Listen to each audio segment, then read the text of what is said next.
ভারতীয় জনতা পার্টির পক্ষ থেকে আসানসোল দক্ষিণ কেন্দ্রে আবারও অগ্নিমিত্রা পালের উপর বিশ্বাস রাখা হয়েছে। আসানসোল দক্ষিণ থেকে আসন্ন পশ্চিমবঙ্গ বিধানসভা নির্বাচনের জন্য তাকে বিজেপির প্রার্থী হিসেবে ঘোষণা করা হয়েছে। প্রার্থী ঘোষণার একদিন পরই অগ্নিমিত্রা পাল তার বিধানসভা এলাকায় প্রচার অভিযান শুরু করেছেন। আজ তিনি বল্লভপুর এলাকার রঘুনাথ চক এলাকায় জনসংযোগ অভিযানে গিয়েছিলেন। তিনি এখানকার মহিলাদের সঙ্গে কথা বলেন এবং তাদের সমস্যা সম্পর্কে জানার চেষ্টা করেন।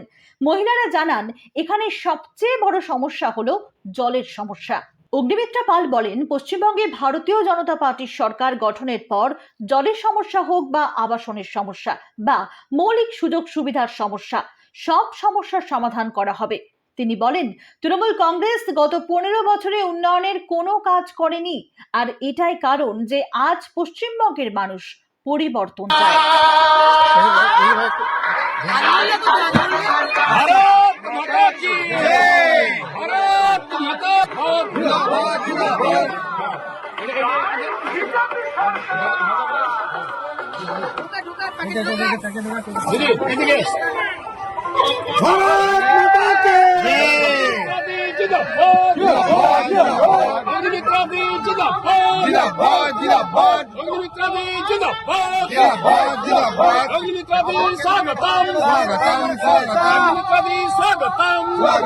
स्वागतम